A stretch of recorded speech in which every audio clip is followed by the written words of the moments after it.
이제 시작하면 될까요? 네.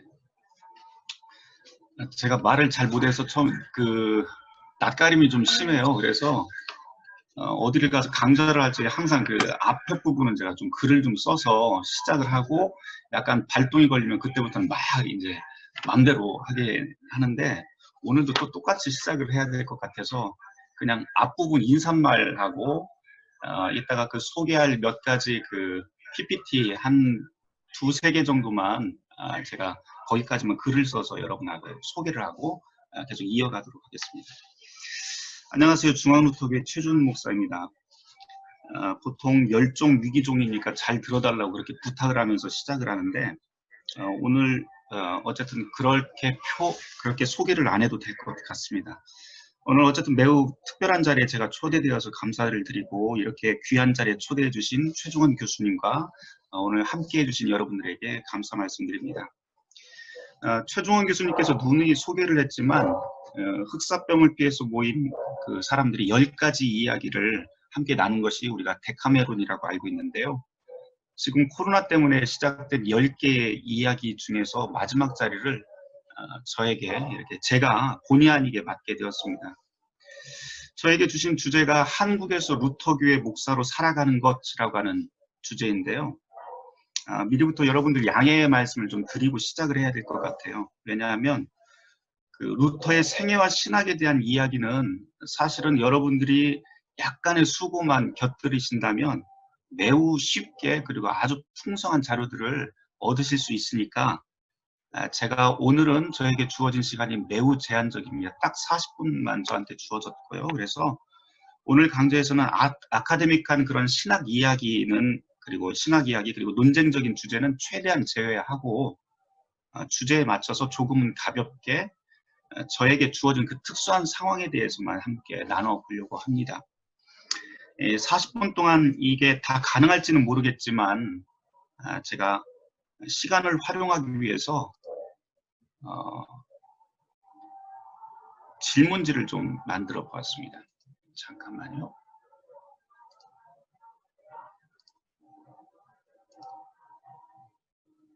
여러분들 보이시나요?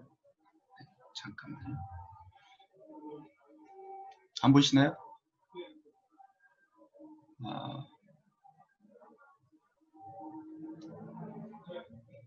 네, 잠깐만요. 제가 화면 공유하는 법을. 네.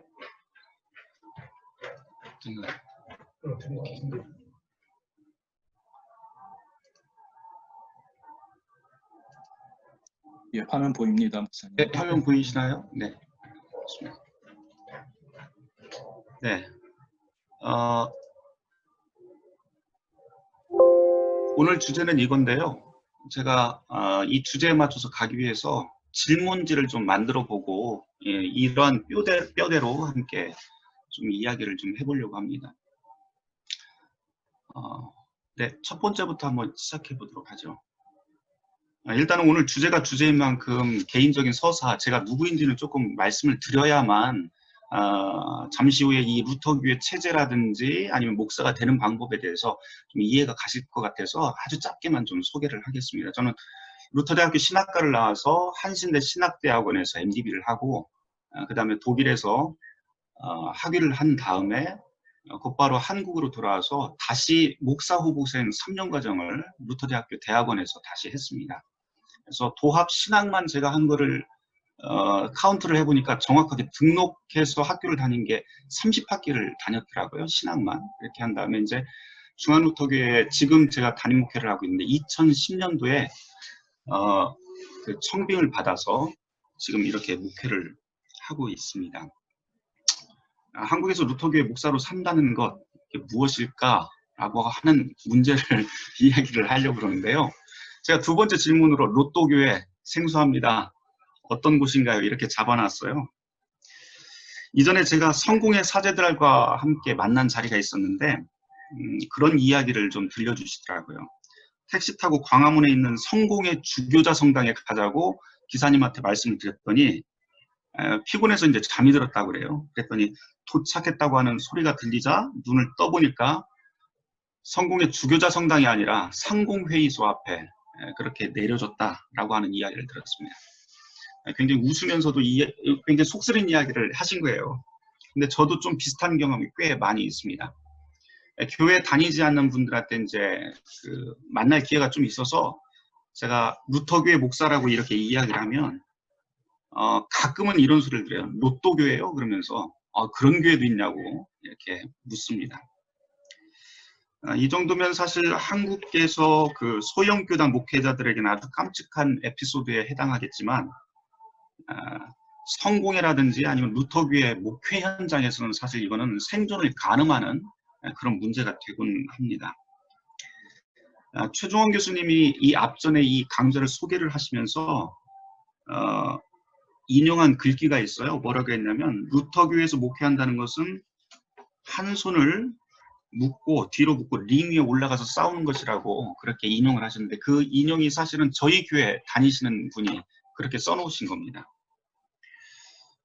그렇게 비유할 정도로 사실 한국에서 루터교회 목사로서 살아가는 것은 만만치는 않은 일인 거는 확실한 것 같아요. 이런 고민들이 사실은 장감성이라고 하는 우리 주류교단의 목회자들이 가지고 있는 목회적 고민과 조금 차별적인 그런 뭔가 구별되는 그런 목회적 고민을 가지고 있는 것 같습니다. 물론 어느 교회나 어느 교회 목회를 하든지 다 그 목회적 어려움이 있기는 하겠지만 저희 나름대로 가지고 있는 어떤 핸디캡도 좀 특별한 핸디캡이 있는 것 같아요. 그 중에서도 뭐 신학적으로 보면 저희가 워낙에나 주류가 아니고 아주 작은 교단이다 보니까 한국 개신교 지형도에서는 루터라고 하는 인물을 이야기를 하면 항상 뭐 칼빈 옆에 뻘쭘하게 서 있는 그런 인물로 그렇게 소개가 되곤 합니다.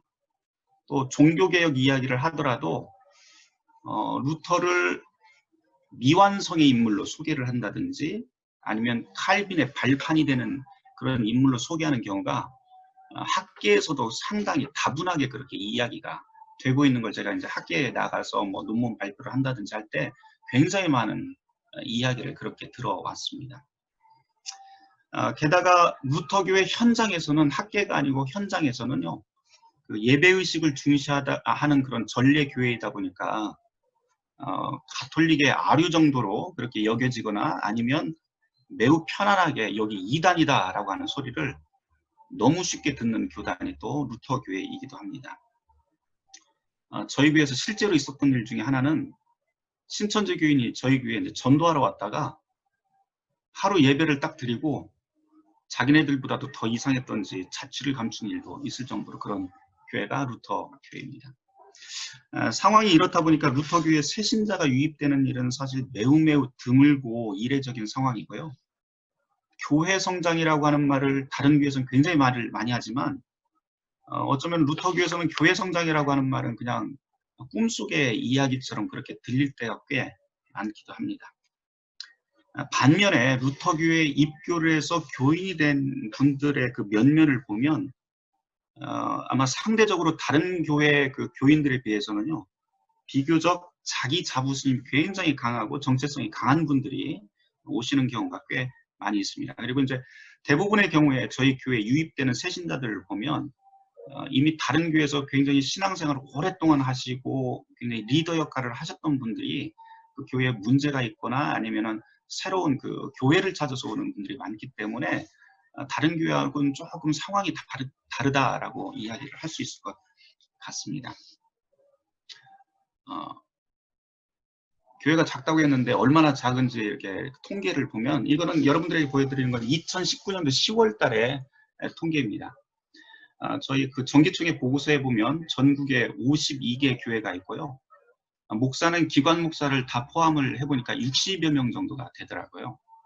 70명도 안 되고 65명도 되지를 않습니다.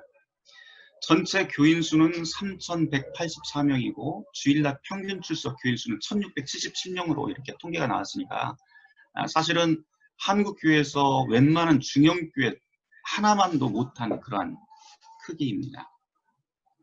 왜 이렇게 작은가?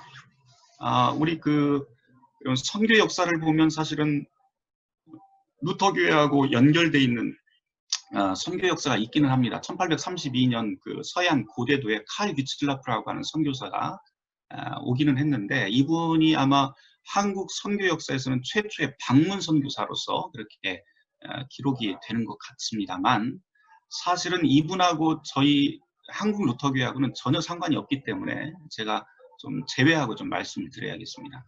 한국에 있는 루터교회는 1958년도에 미국에 있는 미조리 시노드 루터교회에서 선교를 해서 그 당시에 미국인 선교사 3분과 한국인 목사님이죠. 지원영 목사님이라고 하는 원래는 한신 출신인데 한신에서 외국에서 그 박사학위를 받은 1호 박사로 제가 알고 있는데 그분 이 4분이 한국에 선교를 해서 교회가 시작이 됩니다.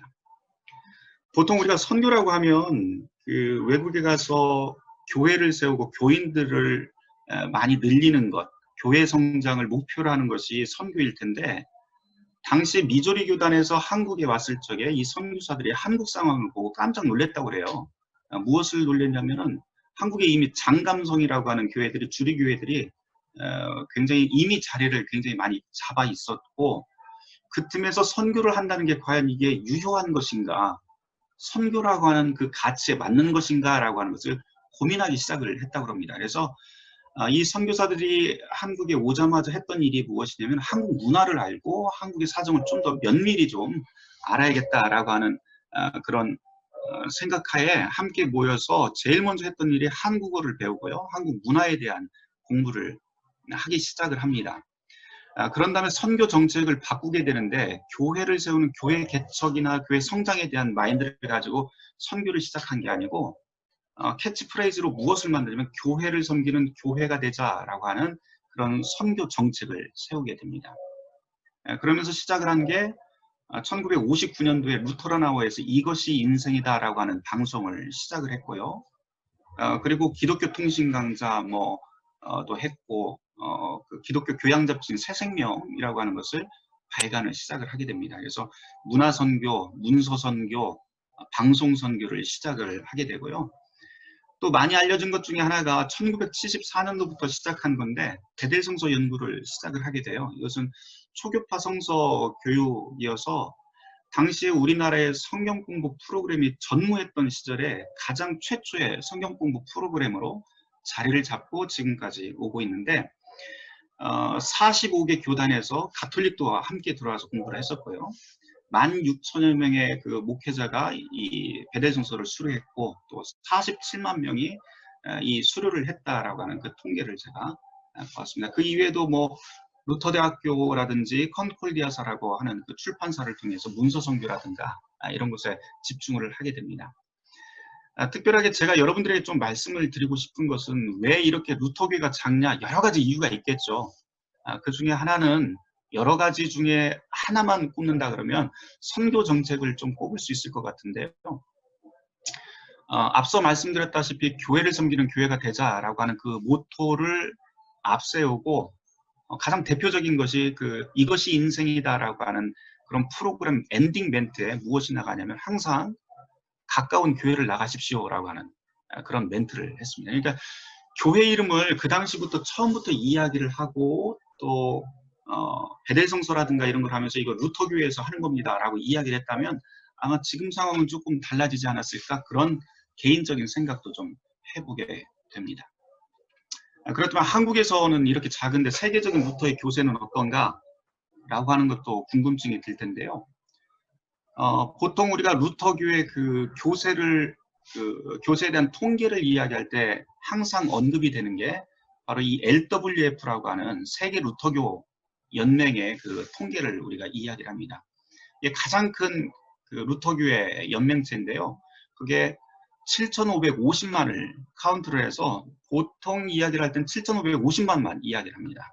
하지만 이제 거기에서 꼭 빠지는 게 그 ILC라고 하는 기구가 있어요. 여기는 LWF하고는 전혀 관련 없이 이어지는 독립적인 그런 연합체인데 물론 여기에 약간 겹치는 부분도 있긴 합니다만 여기에 중심이 되는 그 교회가 저희 한국에 선교를 했던 LCMS 그러니까 미주리 루터교회가 바로 중심이 되어서 그 국제협력기구를 함께 만들었습니다. 그래서 여기에 카운터가 되는 그 숫자는 LWF에 거의 통계가 잡히지를 않습니다.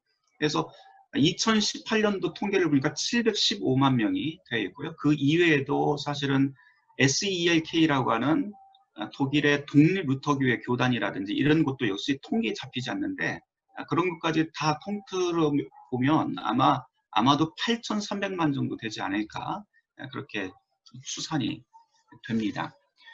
특별히 루터교회가 가장 강한 나라는 뭐 독일도 강하지만 개신교만 딱 뽑아내면 독일에서 루터교회가 상당히 강하지만 독일보다도 훨씬 더 강한 나라들은 그 위에 덴마크, 스웨덴, 핀란드, 노르웨이 이런 북유럽 국가들이 루터교회가 매우 강세로 그렇게 이야기가 됩니다. 그 원인에 대해서 왜 그 북유럽 국가가 왜 이렇게 그렇게 강한가? 그리고 북유럽 국가의 루터교회가 가지고 있는 특징들, 복지 시스템 뭐 이런 것에 대한 이야기가 뭐 이야기를 할 수가 있겠지만 그 이야기하면 또 워낙 길어질 것 같으니까요. 그 다음 이야기로 넘어가 보도록 하죠. 많은 분들이 그 관심을 갖는 것 중에 하나가 그 루터교회 목사가 어떻게 되느냐라고 하는 그 질문입니다. 정규적으로 보면 저희가 루터대학교에서 학부 4년을 하고 그 다음에 신대원에서 3년 과정을 하는데 거기에서 교육전도사를 반드시 해야 됩니다. 총회가 지정을 해주고요. 그 다음에 1년이든 2년이든 전임전도사 과정을 거치고 그 다음에 중목고시를 보게 됩니다. 이 중목고시에 합격이 되면 전임중목으로서 중목 기간을 다시 1년 이상을 한 다음에 목사 안수를 받을 수 있는 자격이 생기는데요. 신대원에 들어올 때부터 시작을 해서 교단에서 학비를 전액을 장학금을 주고 그리고 교회 실습지는 교단에 있는 총회 전도사 중목관리위원회가 있는데 여기에서 직접 배정을 해서 그렇게 실습을 하는 시스템으로 가고 있습니다.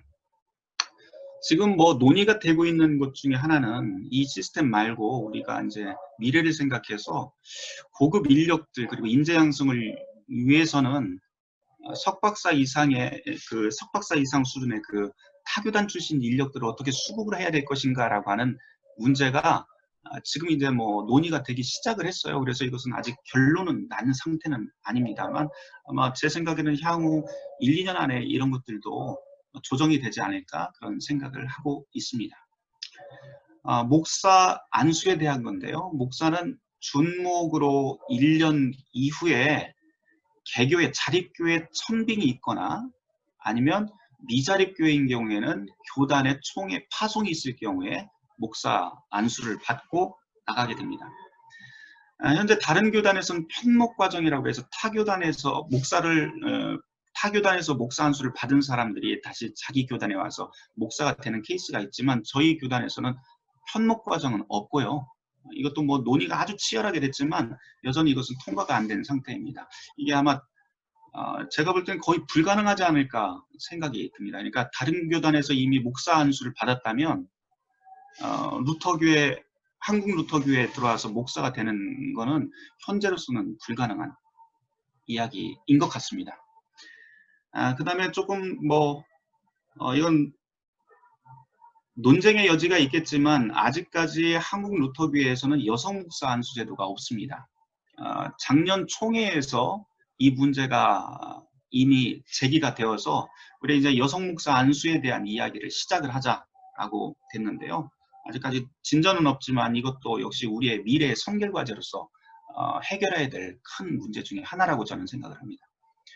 왜 그럼 여성 목사 안수 제도가 없느냐? 이거는 사실은 루터교회가 여성 목사가 아마 제일 많은 교회가 루터교회일 거예요. 그런데도 불구하고 한국에는 없습니다. 이유는 이미 앞서서 말씀을 드렸지만 ILC라고 하는 미국 미주리 교단이 굉장히 보수적인 교회인데요. 이 교회의 그런 정책과 굉장히 밀접한 관련이 있어서 아직까지 그 해결이 나지 않은 것으로 제가 알고 있습니다. 아마 이건 해결이 나야 될 문제라고 생각이 듭니다. 또 관심이 많은 주제 중에 하나는 루터교회 목사는 수급이 어떻게 되고 목회자 복지는 어떤가라고 하는 초미의 관심사들이 많더라고요. 이전에 어떤 분이 저 만나면 꼭 하는 소리가 루터교회는 돈 많아서 가면 5억 준다면서요. 뭐 이런 이야기 많이 하는데 그렇지 않습니다. 이전에 잠시 그 몇 년 동안은 저희가 5억 프로젝트라고 하는 것을 통해서 교단에 있는 그 재산 가용 재산이 아마도 1년에 2개 교회 정도를 세울 수 있다라고 하는 그 결론이 있어서 한 교회를 세울 때 약 5억 원 정도가 소요가 될 것이다. 그래서 총회가 2개의 교회를 세우는 것을 이제 목표로 삼고 이 5억 프로젝트가 시작이 되었었는데요. 지금 여러 가지 문제들이 좀 있어서 지금 이 5억 프로젝트는 거의 폐기 단계에 있고 오히려 그 교회 개척을 좀 다변화를 해서 단순한 뭐 건물을 짓고 거기에서 목회를 한다든지 전통적인 그런 방법 이외에도 여러 가지 그 프로젝트를 해야 된다라고 해서 지금 논의 중에 있습니다. 이것도 역시.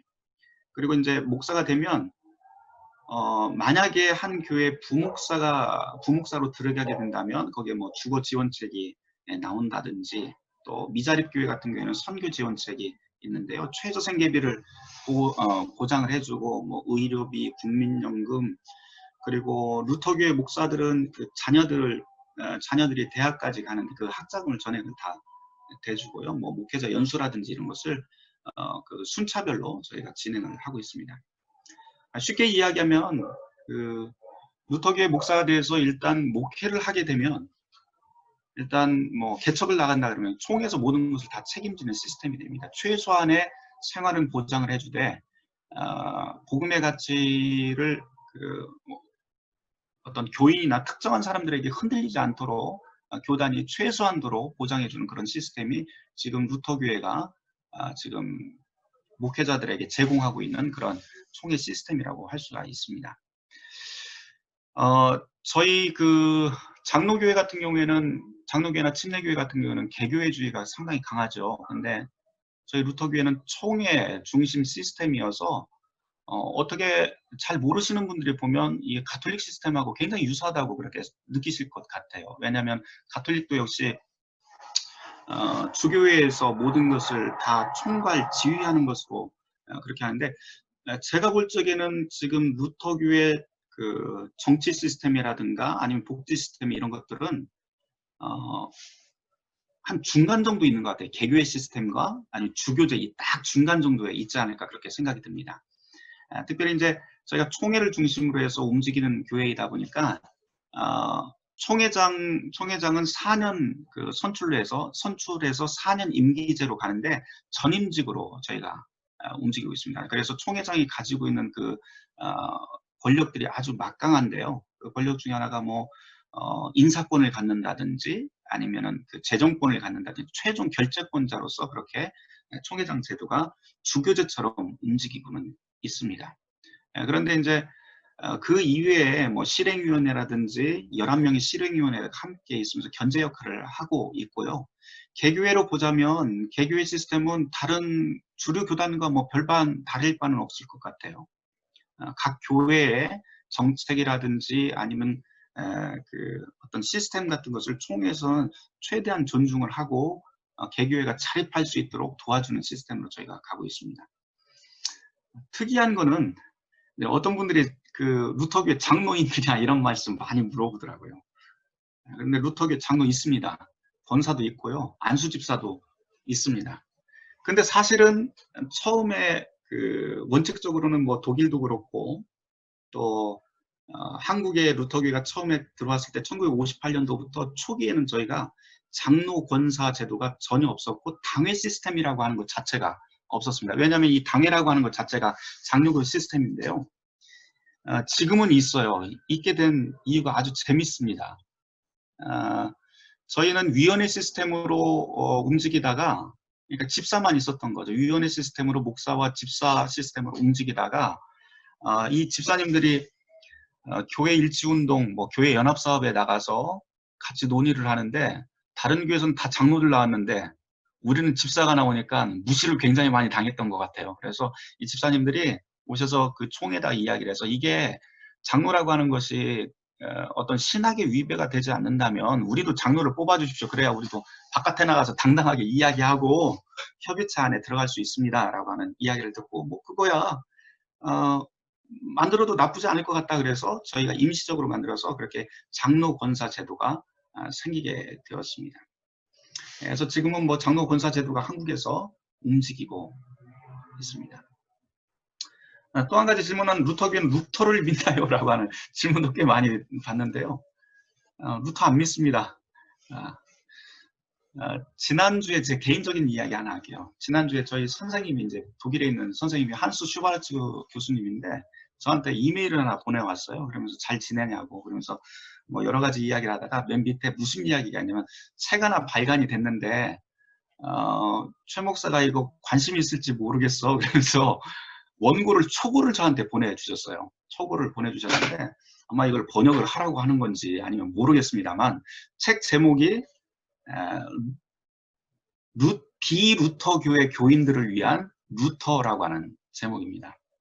이게 가톨릭 출판사에서 나오는 거예요. 또 그러면서 이제 쭉 읽어보니까 맨 처음에 1장에 무슨 이야기부터 나오냐면은 아마 제 이야기인 것 같아요. 무슨 이야기야? 얼마 전에 내 그 젊은 박사과정 학생 중에 박사학위를 하고 훌륭하게 하고 이제 한국으로 돌아가던 한국 그 제자가 있었는데 다 끝난 다음에 와서 나를 찾아서 하는 말이 한국으로 돌아갑니다. 저는 꼭 돌아가겠습니다라고 이야기를 하면서 하길래 내가 너 어느 교회로 갈 거냐 물어봤더니 그 학생이 하는 말이 뭐 교단이 그렇게 중요하겠습니까? 그냥 아무데나 가서 한국에 갈랍니다. 독일 싫습니다. 하고 이제 갔다는 거예요. 근데 거기서 슈바츠 교수님이 저한테 무슨 이야기를 했냐면 거기에 그대로 써 있더라고요. 교단은 무척 중요합니다. 교단은 무척 중요한데 그것은 한국뿐만이 아니고 모든 곳에서 다 마찬가지입니다. 교단이 중요하다는 것은 어떤 목회자가 되기 위한 그런 시스템으로 중요하다는 것, 그것도 중요하지만 한 가지 더 중요한 것은 무언가 신학자로서 또는 목회자로서 어떤 위치에 있기 위해서는 하나의 관점을 가져야 되는데 그 관점이 굉장히 중요하기 때문에 교단이라고 하는 게 중요합니다. 라고 하면서 말씀을 하시더라고요. 그러면서 그 첫 번째 그 주제가 세상에 중립이란 없다라고 하는 그런 내용으로 시작이 됩니다. 그러니까 관점을 가져야 된다라고 하면서 하는데요. 어쨌든 루터교회도 루터를 믿는 것은 아니지만 성서를 보는 관점, 해석의 관점이라고 하는 것은 루터의 눈을 통해서 보고 다시 재해석하는 그런 관점을 가진다라고 하는 겁니다.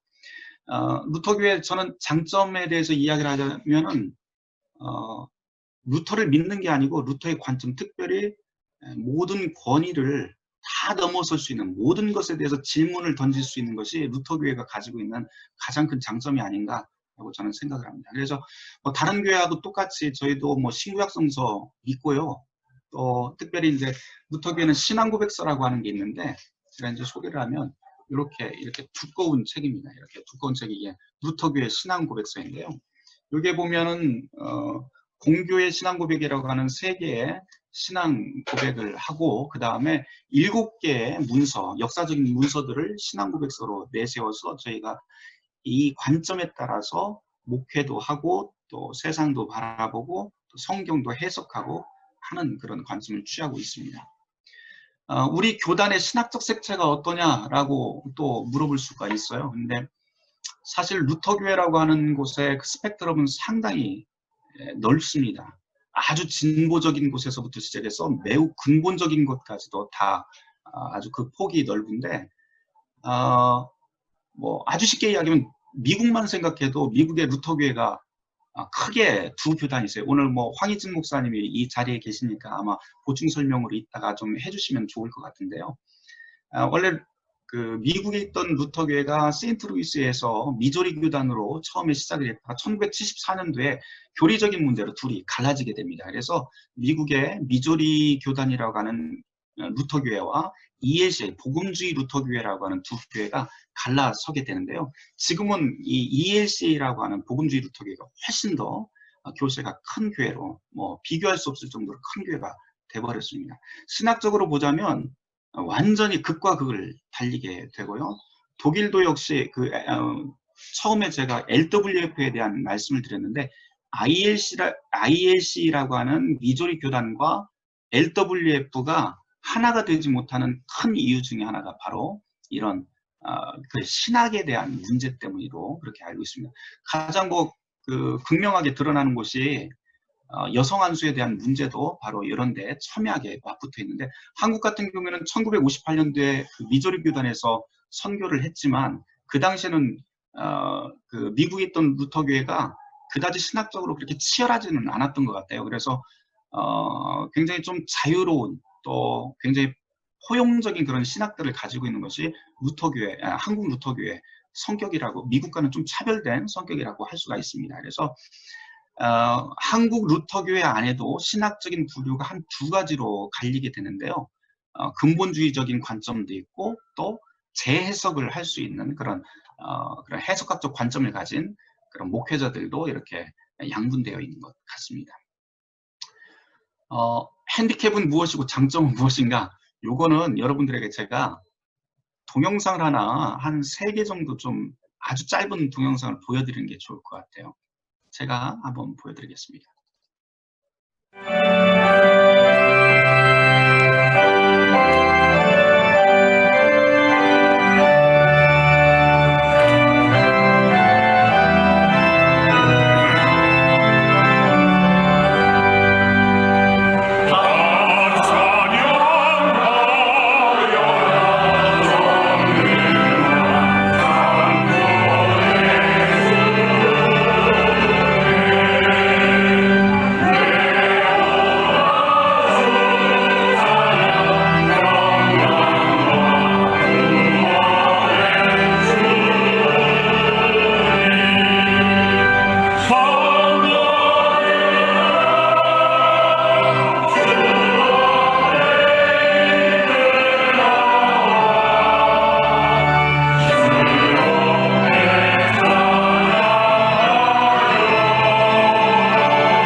저희 교회 지금 현황인데요.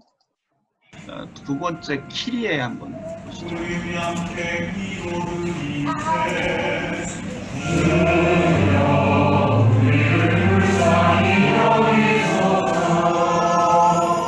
하나님이 주시는 평화 우리 구원하여 우리 함께 기도드리세.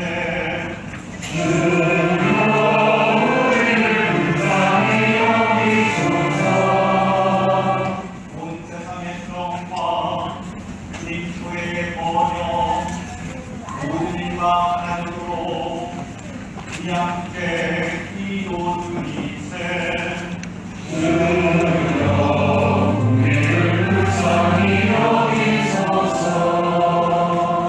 예와 하나님은 이 거룩한 모임을 위하여 우리 함께 기도드리세.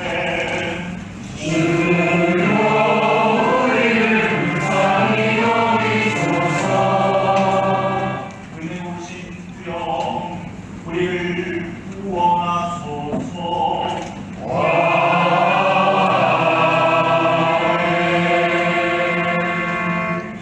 저희 교회가 항상 그 말씀의 예배가 있고 그 다음에 꼭 이어지는 게 성찬의 예배가 있는데요. 성찬도 한번 잠깐만 보시죠. 어떤 느낌인지.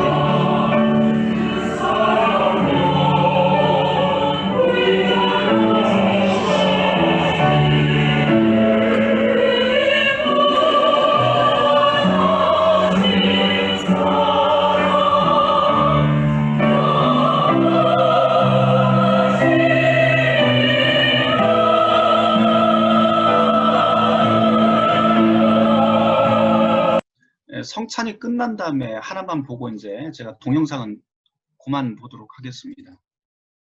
영원한 승리까지 강건하며 보존하시를 원합니다. 아멘.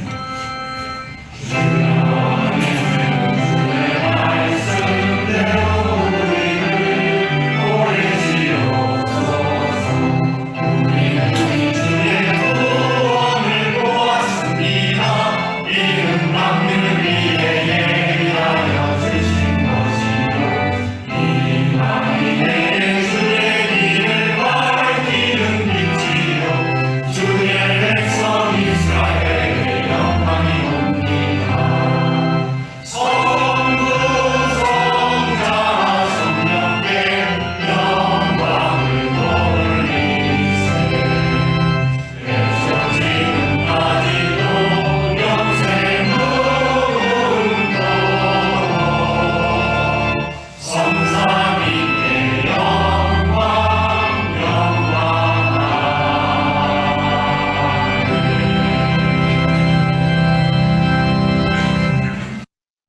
어떻게 보셨는지 모르겠어요. 이게 제가 핸디캡이라고 말씀드린 이유가 있는데, 우리나라의 대부분의 그 신자들이 수평 이동을 할 적에 저희 교회에 오시면 아무것도 모르고 오시는 분들은 이게 가톨릭이 아닌가, 촛불 들고 들어가는 것부터 시작해서 너무 이상하게 생각을 하시고 그렇게 해서 그 다음 주부터 안 오시는 경우가 상당히 많습니다.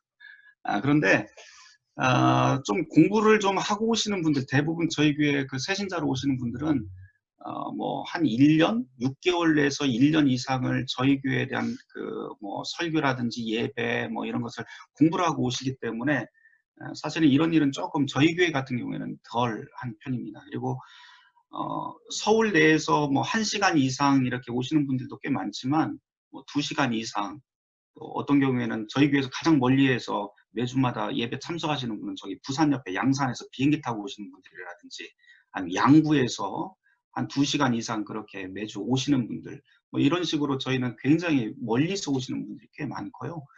그런 분들은 항상 이게 핸디캡이 아니라 오히려 더 장점으로 생각을 하고 오시는 것 같습니다. 장점에 대해서 또 이야기를 한다면 그 단점이 예배이지만 또 동시에 예배가 또 장점이 된다라고 말씀을 드릴 수가 있는데, 장점 중에는 뭐 신학적인 유산 여러 가지 뭐 이야기를 할 수가 있지만, 제가 지금 루터가 헤드폰을 끼고 있는 그림을 하나 꺼내 놨습니다. 이유가 뭐냐면 이게 이제 2017년도가 종교개혁 500주년이었었는데 독일에서는 10년 동안 매해마다 특별한 주제를 선정을 하고 1년 내내 그것에 대해서 연구하고 뭐 여러 가지 행사 프로그램들을 진행을 했었는데, 2012년도 그 주제가 바로 종교개혁과 음악이라고 하는 주제였습니다. 이 음악이 굉장히 중요한 게, 루터교에서 굉장히 중요한 이유가 뭐냐면, 루터교회가 가지고 있는 신학 중에 종교개혁 당시에 16세기에 루터교는 전통을 수용을 하지만 동시에 문화적 적응력이 상당히 크다라고 하는 것을 제가 여러분에게 말씀드리고 싶어서 지금 이 이야기를 해드립니다. 예를 들어서 루터는 뭐 여러분들이 지금 이거 읽어보시면 알겠지만, 음악에 대한 이야기를 할 때 음악을 신학과 더불어서 하나님이 주신 선물로 그렇게 이야기를 해요. 이유가 뭐냐면, 이 자리에는 안 써놨지만 루터는 세상이 하나님의 그 창조 세계라고 이야기를 한다면, 하나님의 창조에는 원칙이 있는데 그 원칙이 조화와 질서라고 하는 원칙에 의해서 세상이 창조가 되었다. 그런데 이 조화와 질서가 가장 잘 드러난 것이 바로 이 음악이다라고 이야기를 합니다. 그래서 16세기 당시에 그 종교개혁자들이 꽤 많았죠. 그 중에 대표적인 인물이 뭐 츠빙글리라든지 루터, 또 칼빈을 이야기를 할 수가 있지만, 이 세 명을 놓고 그 분류를 해보면, 비교를 해보면 이 음악에 대한 이야기는 오직 루터만이 가능했던 것으로 저는 이해하고 있습니다. 제가 신학적 유산에 대해서 말씀을 드려야겠어요. 뭐 시간이 얼마 남지는 않았지만 제가 뭐 설명을 하는 것보다는 두 개의 교회를 좀 소개하는 게 좋을 것 같아서 이 이야기를 하려고 합니다. 전체 내용은 신학적 유산 중에 루터교회가 자랑으로 이야기할 수 있는 게 한 2가지 정도, 뭐 이 이외에도 많겠지만 일반 신자들이 몸으로 직접 와닿을 수 있는 것은 모든 신자의 만인사제직이라고 하는 것과 세속직업의 소명론이라고 하는 것을 꼭 이야기를 할 수 있을 것 같습니다.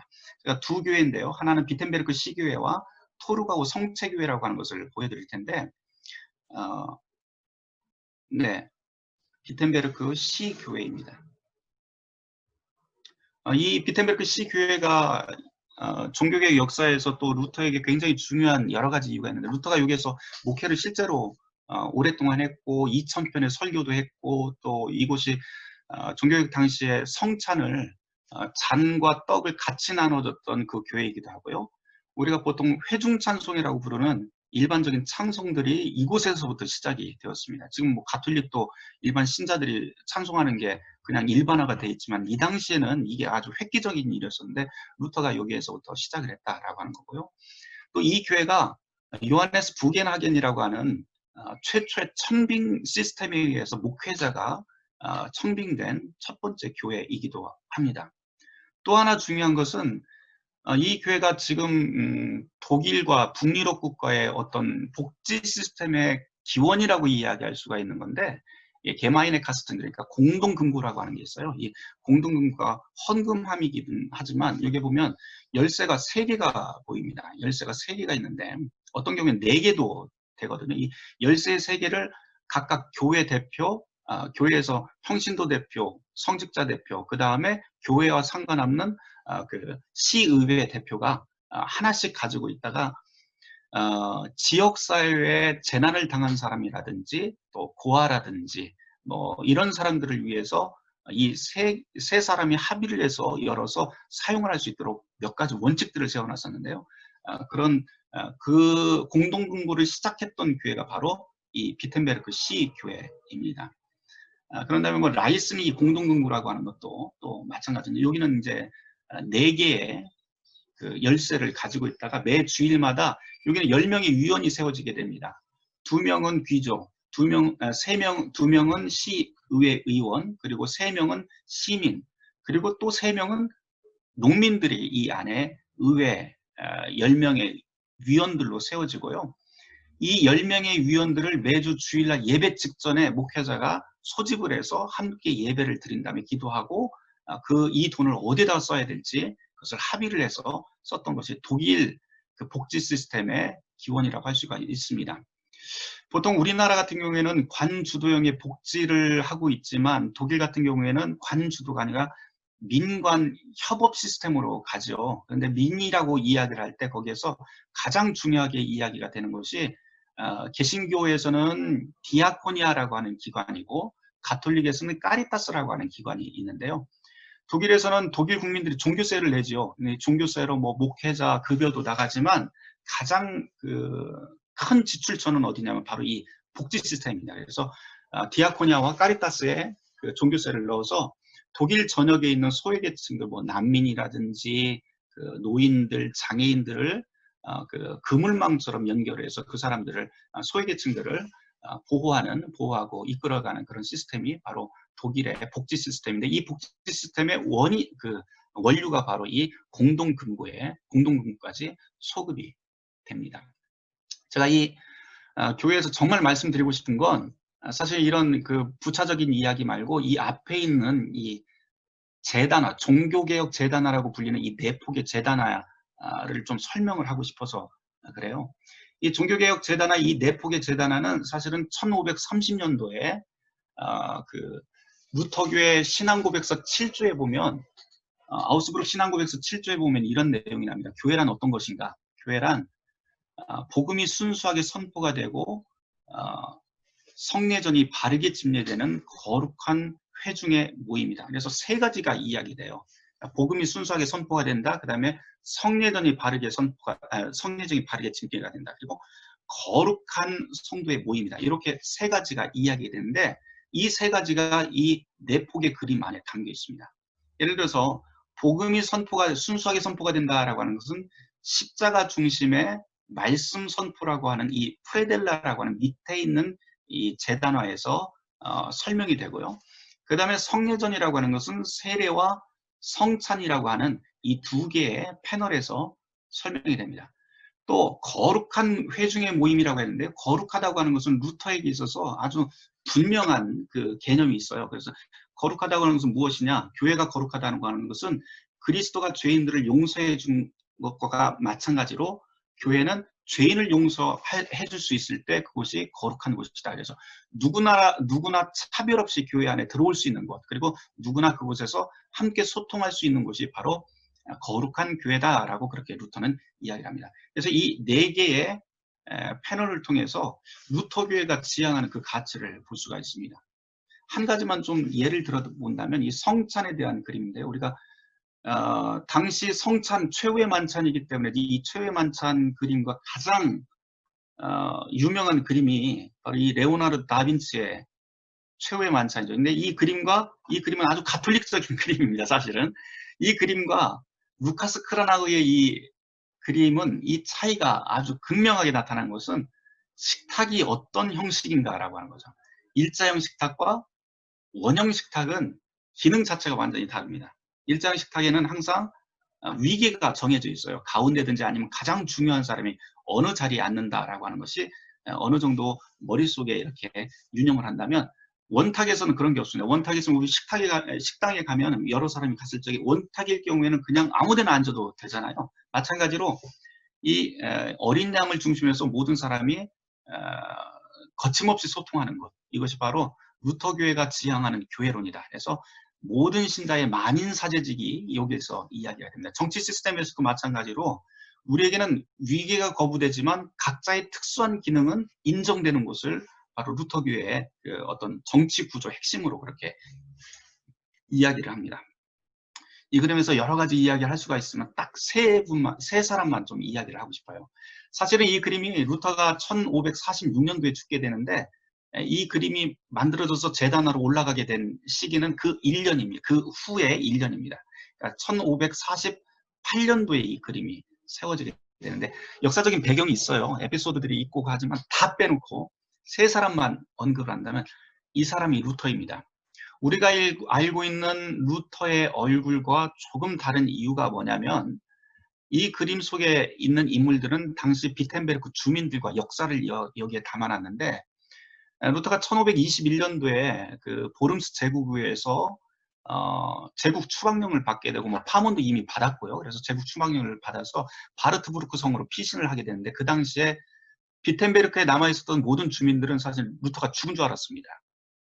그런데 루터가 죽었지만 종교개혁은 계속 진행되어야 된다 그래서 남아있던 비텐베르크의 개혁가들이 급진적 개혁을 시작을 하는데요. 폭력을 사용한 개혁이 시작이 됩니다. 이게 굉장히 오랫동안 지속이 되는데 이게 진압이 안 됩니다. 그러자 당시 루터의 동료였던 멜랑이톤이 바르트부르크 성으로 급히 파발마를 보내서 루터가 1522년 3월 달에 사순절 기간인데 폭동의 현장으로 말 타고 내려오게 되는데요. 그때 모습이 바로 이 모습입니다. 그래서 48년도에 이 그림을 보고 주민들이 무엇을 생각을 하냐면, 1522년도에 루터가 우리가 개혁을 하고자 하면서 급진적인 개혁을 하면서 폭력을 사용할 때 루터가 왔었지라고 하는 것을 생각을 하면서 우리의 종교개혁은, 우리의 개혁은 폭력과는 상관없는 개혁이 되어야 된다. 그리고 설교로 진압을 했기 때문에 말씀에 대한 말씀으로부터 시작하는 개혁이 되어야 된다라고 하는 것을 이 그림을 통해서 교육하고 있는 것입니다. 그리고 루터의 손에 보면 지금 이 잔이 있는데요. 당시 뭐 다들 아시겠지만 가톨릭에서는 성체 성사를 하더라도 떡만 주지 평신도에게 잔은 주지 않습니다. 그런데 루터는 이 안에 있는 잔을 밖으로 빼내어서 일반 평신도에게 주고 있죠. 그래서 사제들만이 먹을 수 있는 이 잔을 일반 평신도들도 줄 수 있다 라고 하는 것. 그래서 우리 교회는 성찬을, 떡과 잔을 모두 다 주는 교회다. 요 사람 하나 볼까요? 이 사람의 복장은, 이 사람이 하는 일은 지금 시중 드는 것 같은데 사실은 복장은 시중이 아니고 종이 아니고 왕자의 복장입니다. 이것을 통해서 이야기하고자 하는 메시지가 있어요. 그것은 뭐냐면, 루터의 1520년도 그리스도인의 자유라고 하는 3대 논문 중에 맨 마지막 논문인데, 그 논문의 첫 귀절이 이렇게 시작을 합니다. 그리스도인은 모든 만물의 주인인 동시에 모든 만물을 섬기는 종이다 라고 하는 글귀로부터 시작을 하는데 그겁니다. 그래서 루터교의 교인 또는 그리스도인이라고 한다면 우리가 왕 같은 존재로서, 주인 같은 존재로서 살아가지만 동시에 우리는 모든 것을 섬기는 종으로서 살아간다고 하는 그 자의식을 이야기하는 부분입니다. 마지막으로 한 명만 더 볼까요? 이 사람인데요. 어떻게 보면 이 중에 가장 예수님처럼 생긴 사람이 요 인물입니다. 이 사람은 사실 12사도들이 앉아있는 곳에 가장 이 자리에는 정말 당시에 뭐 교수라든지 아니면 성직자라든지 이런 루터 같은 사람이 앉아 있어야 되는데 그런 사람이 아닙니다. 이 사람의 직업은 인쇄업자인데요. 한스 루프트라고 하는 사람입니다. 이 사람이 12사도의 반열에 올려놓은 것이 루터의 신학 가운데 굉장히 중요한 신학입니다. 지난주에 송수진 교수님이 하실 적에 소명론에 대해서 말씀을 하셨는데요. 바로 이게 직업 소명론입니다. 이게. 모든 세속 직업도 역시 거룩한 하나님의 소명이다라고 하는 것을 이야기합니다. 이 한스 루프트가 1534년도에 루터의 신구약 성경을 독일어 성경을 출판했던 출판업자거든요. 그래서 이 세속 직업도 역시 우리의 일상도 역시 거룩한 하나님의 소명이다라고 하는 것을 강력하게 이야기하는 것이 바로 이것이고, 이 한 장을 통해서 루터 교회가 어떤 교회인가 라고 하는 것을 잘 보여줄 수 있습니다. 이거 제 딸입니다. 네. 요거 하나 읽어드리죠. 그리스도인은 상호 후견인이 되어야 됩니다. 정결한 부인은 매춘부의 후견인이 되어야 되고, 경건한 시의원은 도적의 후견인이 되어야 합니다. 우리는 자신의 소유를 갖되 이웃의 유익을 위해서 사용하면서 살아야 합니다. 그렇지 않을 경우 모두 빼앗기게 되어 있습니다. 왜냐하면 인간은 타자를 위해 피조되었고 그 일을 위해서 태어났기 때문입니다. 적어도 교회 공동체라면 이와 같은 일을 보여주어야 됩니다. 라고 하면서 교회가 어떻게 살아가야 되는지에 대한 이야기를 루터가 꽤 많이 하게 됩니다. 시간이 별로 없지만 요거 하나만 더 이야기를 하죠. 보통 종교개혁의 유모라고 불리는 토르가우 성이 있는데요. 이 성에 개신교 최초의 교회당 건축물이 이 안에 들어가 있습니다. 이거는 그냥 성인데 입구는 이렇게 해서 들어가다 보면 제 마우스 포인터가 보이시나요 혹시? 네. 이렇게 해서 들어가게 되면 이 입구로 해서 이렇게 들어가게 되면 이 자리에 서게 됩니다. 이 자리에 서서 화면을 쭉 펼쳐 놓은 건데요. 보면은 여러 개의 건물이 보이고 문들이 여러 개 보입니다. 이 안에 개신교 최초의 교회 건축물, 다시 말해서 이게 그냥 단순한 교회 건축이 아니고요. 루터가 그동안 평생 동안 가지고 있었던 교회가 어떤 것인가라고 하는 그 생각을 오롯이 담아낸, 건축을 통해서 담아낸 교회가 이 안에, 토르가우 성체 안에 담겨 있는데, 여기에서 이제 교회가 어디 있을까 물어보면 대부분 찾지를 못합니다. 그래서 여기가 될 것이다, 여기가 될 것이다, 여러분들이 말씀을 하지만 사실은 교회는 여기입니다. 교회로 들어가는 문은 여기에요. 보통 교회라고 하면 중세대 당시의 교회라고 하면 단독 건물이어야 되고, 십자가도 있어야 되고, 또 무언가 독특한 건물, 또 풍수지리에 맞춰서 앞쪽에는 제단 쪽은 항상 햇볕이 떠오르는 동쪽이어야 된다라고 하는 그런 원칙들이 몇 가지가 있었는데, 이 원칙들 다 파괴를 해버립니다. 그리고는 일반 시민들이 살아갈 수 있는 공공 건물 안에 교회를 하나 박아놓습니다. 이유는 뭐냐면 루터가 생각했던 교회라고 하는 것은 세상과 동떨어져 있는 곳이 아니고 사람들이 살아가는 일상 속에 스며들어서 빛과 소금처럼 살아가는 것이 교회다라고 하는 그런 생각이 아주 강하게 있기 때문에 루터가 이런 건축을 계획을 했고 이렇게 추진을 하게 되는데요. 그렇다고 해서 이 교회가 전혀 특징이 없느냐? 그렇지는 않습니다. 이 입구에 보시면 아치형 구조가 있는데, 교회로 들어가는 이 아치형 구조에는 여러 가지 상징물들이 있어요. 특별히 눈에 띄는 것은 예수님의 십자가 사건, 그리고 여기에도 보면 예수님의 십자가 사건과 관련되어 있는 면류관이라든지 아니면 닭이라든지 창이라든지 이런 것들이, 횃불이라든지 이런 것들이 쭉 있습니다. 그래서 교인이 된다, 교회당 안에 들어간다라고 하는 사람은 항상 십자가에 대한 생각, 그리스도에 대한 생각을 해야 된다라고 하는 것이죠. 그런데 여기가 입구인데요. 여기서 딱 들어오면 반절에서 이 교회 건물이 특징이 아주 많이 있습니다.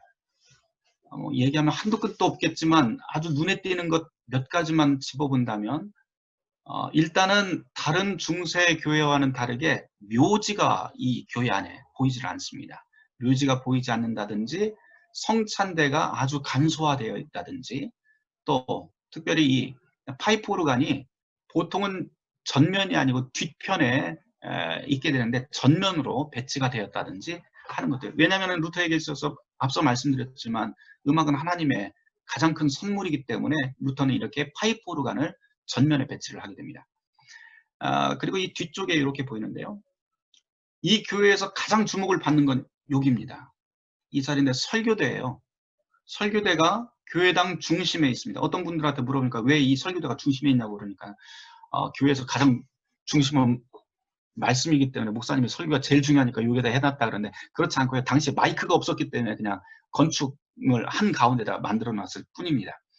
다만 이 부조가 굉장히 중요한 이유가 있는데, 여기에 세 폭의 부조가 있어요. 이 안에 위에 올라가서 설교를 할 때 밑에 있던 사람들이 이 세 폭의 부조를 보게 됩니다. 부조를 자세히 보면 세 개의 구조가 있는데요. 맨 왼쪽에는 여러분들이 이게 보시면 무슨 이야기인지 알 겁니다. 예수님이 땅에다 무엇인가를 쓰고 있는데 한 여인이 앞에 있고요.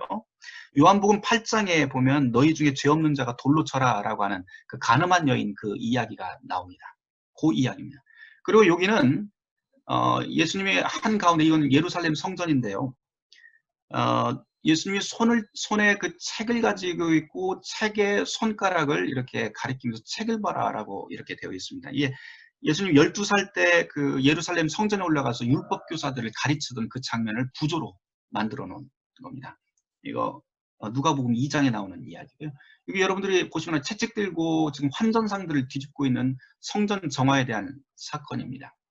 이 세 가지를 통해서 이야기하고자 하는 것은 종교개혁의 그 구호가 몇 가지가 있잖아요. 뭐 솔라 피데, 솔라 그라치아, 솔라 스크립투라, 이 세 가지입니다. 그래서 오직 은혜만으로, 그러니까 솔라 그라치아, 오직 성서만으로, 솔라 스크립투라, 그리고 요거는 오직 믿음만으로 오직 솔라 피데인데요. 이거 보고 왜 이게 솔라 피데냐 많은 분들이 이야기를 해요. 이유가 있습니다.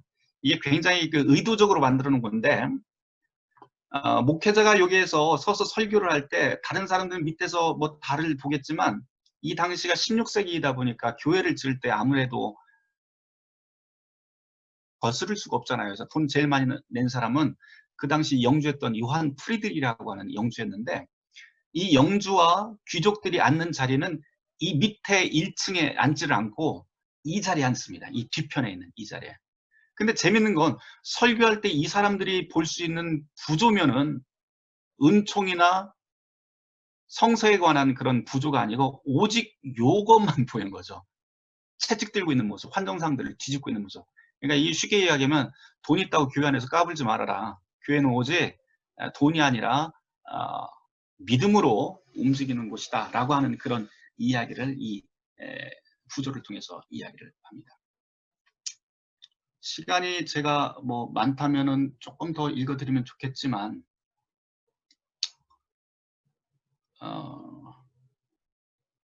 이것만 그냥 빨리 읽어보겠습니다. 1529년도에 루터가 그 대교리 문답이라고 하는 것을 쓰게 되는데요. 거기 서문이 아주 유명해요. 짧게 읽어드릴게요. 우린 지금 너무 많은 목사와 설교자들이 게으르고 태만한 현실을 눈으로 목도하고 있습니다. 목회자가 자기 직무가 무엇인지도 모르고 가르쳐야 할 교리도 우습게 여깁니다. 어떤 목사는 교리는 너무 수준이 높아서 어렵다고 멀리하고, 어떤 사람들은 게을러서 멀리합니다. 또 어떤 목사는 가르치는 일을 그저 밥벌이 정도로만 여기고 있습니다. 이런 자들은 목사와 설교자의 직무를 자기 배나 채우는 것인 줄 알고 있습니다. 그저 평생 먹고 사는 일에 별 도움이 안 되니 신경 쓰지 않아도 된다고 하면서 그렇게 행동합니다. 이런 모습은 교황권 아래 있을 때 습성과 별반 다르지 않습니다. 목사라면 복음으로 살아야 됩니다. 그렇지 않고 개나 돼지처럼 게으르고 더럽고 비굴하게 제 마음대로 육체의 소욕대로 살고 있다면 그런 목사는 수치스럽게 여겨야 됩니다. 그런데 유감스럽게도 이 우매한 인간들은 복음을 너무 우습게 합니다. 우리 가운데 아주 악독한 폐륜과 끔찍한 전염병이 들고 있는데 태만하게 살아도 별 문제 없다라고 하는 병입니다. 다시 말씀드립니다. 게으른 뚱땡이 목사들과 거만한 성도들이여 제발 부탁합니다. 스스로를 돌이켜 보십시오. 당신들이 믿고 생각하는 것과 달리 당신들의 지식 수준은 바닥입니다. 수준 높은 박사인 줄 착각하지 마십시오. 우리는 하나님의 말씀에서 나오는 능력과 힘, 그 열매를 너무 가볍게 여깁니다. 특히 목사와 설교자인 우리는 더욱 심각합니다. 그렇지 않습니까? 그런 자들에겐 처먹을 것도 내주면 안 됩니다. 개떼를 풀어 쫓아버리든지 아니면 단단히 창피를 당하게 만들어 발도 못 붙이게 만들어야 됩니다. 루터의 말이 굉장히 거친데 제가 번역은 했습니다만 사실은 원문은 이것보다 훨씬 더 거칩니다. 네. 당시에 루터가 이야기하고자 했던 그 핵심은 종교개혁이 되면서 개신교 지역이 많이 늘기는 했지만 내부적으로 여전히 부패하고 뭐 개혁이라고 하는 것과 전혀 상관없는 모습으로 그 교회가 진행되는 것을 루터가 눈으로 보게 되는데요. 그러면서 문제를 삼았던 건 개혁이 온전하게 이루어지기 위해서는 그 출발점이 바로 목회자부터 변화가 돼야 된다라고 하는 게 루터가 이야기했던 핵심이기도 합니다. 그래서 루터가 그 당시에 부패하고 게으른 목회자를 강력한 징계를 통해서 해임을 하고 또 영제에서 추방도 하고요. 비어있는 교회와 수도원 재산들을 다 청산해서 그 재산으로 뭐 은퇴한 목회자라든가 아니면 빈자들, 가난한 사람들을 위해서 사용하고 학교를 세운다든지 보편 교육을 위해서 또 교회 미래인 목회자 후보생들 교육하는데 그 기금으로 세우게 됩니다. 이제 뭐 결론 정도로 이야기를 해야 될 것 같은데요. 제가 이제 목회하면서 추구하는 교회의 방향, 저뿐만 아니고 아마 한국에 있는 루터교회 목사님들과 또 외국에서 루터교회 목사라고 하는 타이틀을 가지고 목회하시는 분들은 모두 다 똑같은 마인드를 가지고 계실 것 같아요. 그거는 한마디로 이야기한다면 아마도 모든 신자가 다 사제다라고 하는, 모든 신자의 제사장직이라고 하는 그 마인드를 가지고 교회 안에서 우리가 함께 수평적으로 소통을 해야 된다, 평등하게 소통해야 된다라고 하는 마인드를 가지고 있고, 또 그것뿐만 아니고 교회가 세상하고 분리가 되어 있지 않다, 그래서 일상이 참 중요하다라고 하는 그런 마인드를 가지고 그것을 가르치고 교육하고 그렇게 살아가는 게 루터교회가 추구하는 방향입니다. 제가 여기 질문하고 저항하고 소통하고 새로운 공동체를 만들어 나가는 것이라고 해놨는데, 이거는 제가 2017년도에 그 루터의 재발견이라고 하는 책을 쓰면서 그 책의 소제목으로 붙였던 겁니다. 그래서 루터의 그 일대기를 쭉 보면 아마 이런 식으로 분류가 되지 않을까라고 하면서 써놨던 건데요. 써놓고 보니까는 꽤 의미가 있더라고요. 왜냐하면은 루터가 추구했던 교회의 모습, 우리가 보통 코무니오 상토룸이라고 이야기를 하는데, 이건 아주 전통적인 교회론이죠. 그것을 쉽게 풀어보면 거룩한 사귐의 공동체. 근데 이 거룩한 사귐의 공동체인 교회가 어떻게 성립이 가능한가라고 할 때, 교회 안에서는 질문이 있어야 된다. 소통하면서 질문을 해야 된다. 그리고 질문을 하면서 무언가 잘못된 거 있다면 우리가 저항할 줄도 알아야 된다. 우리가 프로테스탄트라고 하는 말을 많이 하면서 저항이라고 하는 말도 많이 쓰죠. 근데 저는 그 말보다는 순수한 한국말로 그냥 개긴다라고 하는 표현을 잘 쓰는데, 그런 프로테스탄트 정신이 좀 필요하고요. 단순히 혼자 저항하지 말고 함께 뜻을 품은 사람들이 함께 수평적으로 소통하면서 뜻을 모아야 된다. 그게 소통이고요. 그런 다음에 새로운 공동체, 다시 말해서 성경이 우리에게 제시하고 있는 하나님의 나라를 우리의 일상과 우리의 삶의 자리에서 구축해 나가야 된다라고 하는 것이 저는 루터의 종교개혁이 우리에게 주고 있는 가르침이고, 또 루터교회가 추구하는 가치라고 할 수가 있습니다. 요거는 여러분이 읽어보시면 될 것 같고요. 이거 예전에 제가 어디에다가 글을 썼던 건데 그냥 한번 해봤습니다. 제언 하나 제가 참고적으로 하려고 해요. 제가 여기 그 줌에서 강의를 한다니까 지영은 목사님이 성락성결교회 지영은 목사님 저한테 전화를 거셨어요. 그래서 전화를 거셔서 한 1시간을 아주 길게 통화를 했습니다. 근데 지영은 목사님이 그 성결교회에 계시지만 루터 신학을 전공을 하셨고, 독일에서 또 여러 가지 그 저한테도 많은 인사이트도 주시는 분인데요. 이분이 크게 3가지를 저한테 제안을 하셨어요. 뭐냐면 루터교회가 한국에 있으면서 이런 것 좀 해봤으면 좋겠다. 첫째, 초교파적으로 루터 읽기 같이 모여서 루터 원전들을 좀 읽어내려가는 그런 공부들을 하면서 같이 배움의 자리가 좀 있으면 좋겠다. 단, 학자들 모이는 그런 아카데믹한 모임 말고, 그렇다고 무조건 교회를 까기 위한 그런 저널리즘으로 모이지 말고, 뭔가 우리가 순수하게 좀 함께 모여서 같이 사귀고 소통하는 그런 자리가 있었으면 좋겠다라고 이야기를 하셨고요. 두 번째로는 루터교회에서 조금 더 힘을 써서 독일의 신학들을 좀 소개를 하고, 또 루터의 신학들을 좀 소개를 하면서 근본주의 또는 성장 위주의 한국 교회에 무언가 제동을 좀 걸어 주었으면 좋겠다라고 하는 이야기를 하시더라고요. 근데 우리가 너무 이게 교단이 작아서 그게 될지는 모르겠지만 어쨌든 그런 제언을 해주셨습니다. 세 번째로는 아마 개신교 교단 가운데 가장 국제적인 그런 협력 체제가 제일 잘 되어 있는 교회가 루터 교회일 겁니다. 뭐 LWF라든지 아니면 뭐 ILC라든지 뭐 여러 가지 국제 협력 기구들이 있는데, 이 세계 루터 교회 기부와 협력을 해서 한국에 있는 그 초교파적 그런 연구 모임들이 같이 좀 국제기구와 협력을 해서 통일 문제라든지 환경 문제 이런 것들을 같이 좀 협의를 하면서 한국이 세계 안에서 어떤 위치를 차지해야 되는지 그런 것에 대해서도 좀 이야기가 국제적으로 되었으면 좋겠다라고 하는 그런 제언들도 저에게 해주셨습니다. 결론, 오늘 주제가 한국에서 루터계 목사로 살아가는 것은 어떤가요? 하셨는데요. 저한테 그런 질문을 한다면 저는 이렇게 답을 합니다. 별로 어렵지 않습니다. 뭐 어렵다 하더라도 다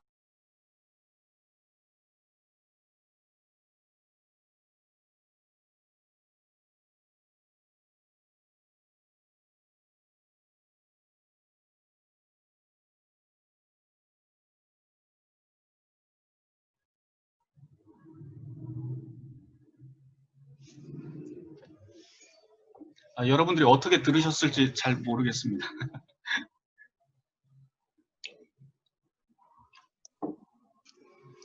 제 화면이 방금 전에 나가서 제가 이 끝을 네.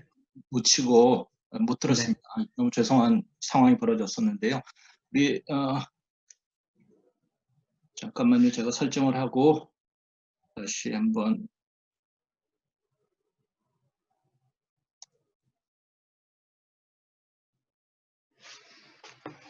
모두 음성어를 해제하고 우리 다 함께 박수 한번 보내드리겠습니다. 고맙습니다.